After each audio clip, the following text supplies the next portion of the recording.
There's some really interesting details in Jedi Fallen Order that I wanted to share with you guys. Some stuff I think you're going to be surprised about. So you know, Fallen Order's Bracca planet is the first location you go to in the game, and for a map that you only spend about 20 minutes on, it's one of the biggest and most detailed. And yes, I'm using a Stormtrooper mod in all of this footage. I'll leave a link to that in the description. It's super fun. Hey everyone, it's Andrew.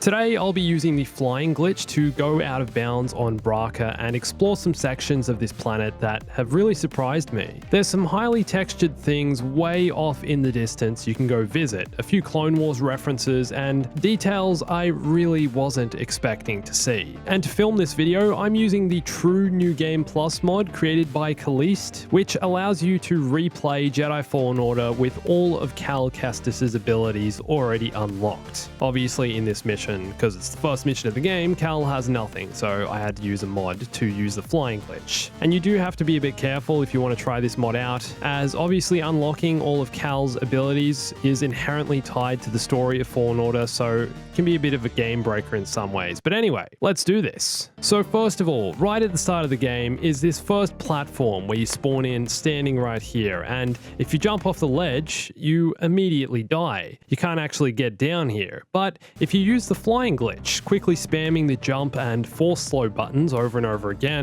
which over time and filming several of these videos has created a lot of pain in my right wrist, you can avoid dying and go off exploring towards the Venator class Star Destroyer, way off in the distance. But while on my way there, I spotted these AT-TEs down on this bit of land here to the right, so thought I'd go down and see if this land is actually walkable. Can you actually stand on this, or is it just a floating texture? At first, I was really disappointed because when I tried to land on the ground here, I just fell straight through. And then even when I got a bit closer to the AT-ST, I just went straight through this as well. So it's not an actual AT-ST with a hard shell. It's just fake. It's just what you see. But then I explored a little further and found that you can actually stand on the ground here. For somewhere that's so far away from the actual map, I thought this was really surprising, but a pleasant surprise. Or should I say a welcome one. So I tried interacting with the AT-ST to see if I could get it to fire at me or even just knock me around, but it's just on an animation loop and won't acknowledge your presence. Oh, I guess he just thinks I'm a regular Stormtrooper. I should come back here as Cal without the Stormtrooper mod on and see if he shoots at me then.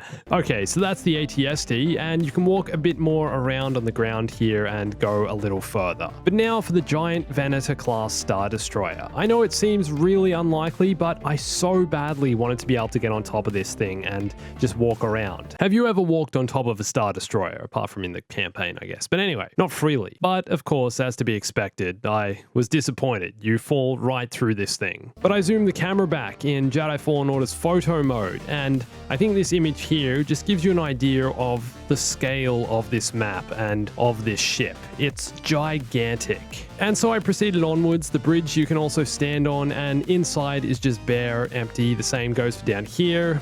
Nothing on the inside. No detailed corridors or cabins, of course, but seeing the scale was enough to leave me satisfied. So Bracca has lots of these flying speeders and transport ships. They're just constantly whizzing around the map. And I wanted to see if I could try and land on one of these, or potentially even just get hit by one. Well, I jumped way down to the level of where the speeders were flying and tried to line myself up with one of them. This was really tricky. They move real quick, and the flying glitch is hard to be accurate with and kind of hard to maintain a certain level. But eventually I did line myself up with one, and nothing happens. They fly right through you. Oh well, nothing too surprising has happened just yet, but I promise you, things are about to get a whole lot more interesting. Just give me a couple minutes to show you guys. Clone Wars stuff coming up. So, off in the distance, I could see at the hangar entrance to the Star Destroyer were a bunch of LAATs. And I wanted to see if I could get close to these and stand on the ground and see what they look like up close. First of all, I jumped down onto this hover platform here and could actually land on it. This is similar to some of the other hover platforms you see during the Bracca mission or some of the speeders. And getting up closer to the LAATs, they are slightly lower poly, but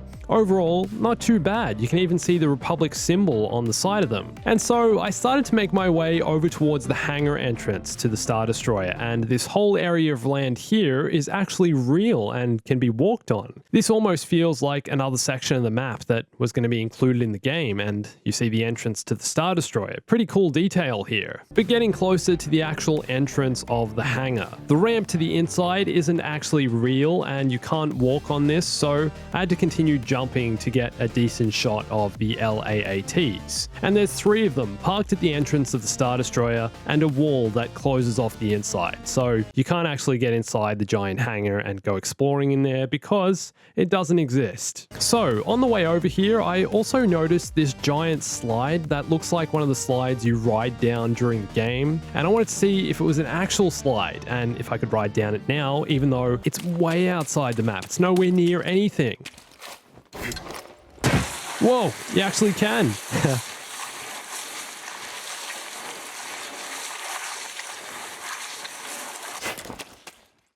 This is awesome. I have no idea why it's here, seeing as though we're nowhere close to anything, but you can even land at the bottom near this giant Sarlacc looking thing, which isn't actually a Sarlacc, but an Ibis More. I think it's just a bigger Sarlacc. And there's also these really weird water effects, and you can actually walk underneath the water that's next to this giant non-Sarlacc thing and explore around under here and see what else there is. Pretty cool being able to actually walk underwater though. Like there's no water physics in this level, obviously. So naturally, I wanted to see if I could go jump in this thing and be swallowed and digested for over 1,000 years. And if you jump in and fall through, eventually you will respawn back on the platform where you started, so you can't be swallowed properly by the Sarlacc. So, as you progress through the Bracca level, a Lucrehulk Separatist battleship will be brought to the scrapyard way off in the distance, and of course, being me, I wanted to see if I could get anywhere close to it, even if it means sacrificing my wrists because of the button spamming. And on the way there, I got close to another Venator-class Star Destroyer with this strange lighting effects. From a distance, this makes the ship look like it's being worked on, and although this sparkly light thing looks cool up close, it breaks the illusion the game developers were trying to create.